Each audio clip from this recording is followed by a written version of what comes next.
Diferencia entre dolor y sufrimiento. El dolor y el sufrimiento son parte de la vida, pero en ocasiones, sufrimos innecesariamente. Generalmente utilizamos dolor y sufrimiento como sinónimos. Sin embargo, para poder manejarlos adecuadamente, es importante entender la diferencia. El dolor emocional es el sentimiento negativo que surge ante determinadas situaciones o problemas, generalmente relacionadas con una pérdida o con un problema que nos afecta de manera importante. Surge en el instante en que somos heridos física o emocionalmente. Es una sólida emoción, su duración es relativamente corta y es proporcional al evento que la produjo. Puede ser cualquier emoción que nos afecte: tristeza por una pérdida, estrés ante la necesidad de enfrentar un problema, enojo, frustración, etc. El sufrimiento va un paso más allá. El sufrimiento es la respuesta cognitivo-emocional que tenemos ante un dolor físico, ante una situación dolorosa. Es un conjunto de emociones y pensamientos que se entrelazan, adquiriendo mucho más intensidad y duración que el dolor emocional. De hecho, el sufrimiento puede durar indefinidamente, aunque la situación que lo provocó ya se haya solucionado. Por ejemplo, hablamos de dolor emocional cuando nos referimos a una profunda tristeza ante la pérdida de un ser querido. Hablamos de sufrimiento cuando dicha tristeza se convierte en una depresión que dura varios años y que generalmente involucra otros sentimientos, muchas veces inconscientes, de enojo, inseguridad, desesperanza, etc. y pensamientos como: es injusto, no se lo merece, etc. características relacionadas con el sufrimiento.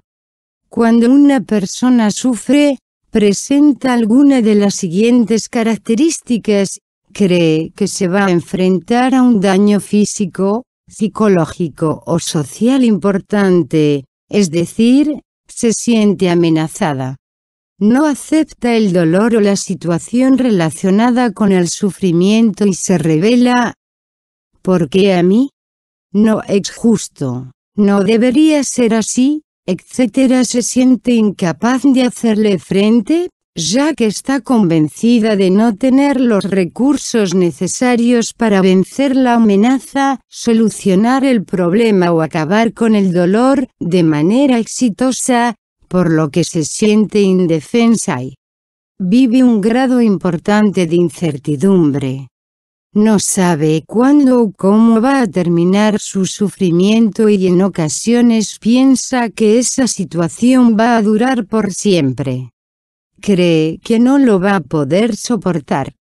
Predomina un sentimiento de impotencia y de no tener control sobre lo que sucede e incluso sobre sí mismo, que se manifiesta en la intensificación de diferentes emociones: depresión, enojo, autocompasión, etc. Podemos sufrir ante un hecho real, en el sentido de que está sucediendo en el presente, un recuerdo de algo que sucedió, un hecho imaginario, como cuando vemos con tal claridad una situación que creemos que se va a dar en el futuro, que despierta nuestras emociones, el sufrimiento de los demás.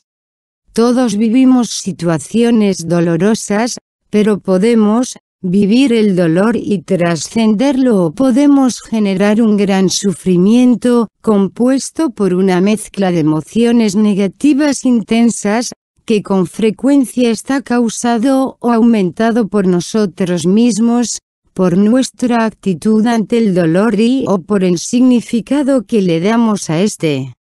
Cada persona reacciona de manera diferente ante una misma situación. Mientras una persona se desmorona ante el dolor que está viviendo, otra puede encararlo de una manera distinta y salir fortalecida y más madura. De hecho, cada situación la vivimos de diferente manera.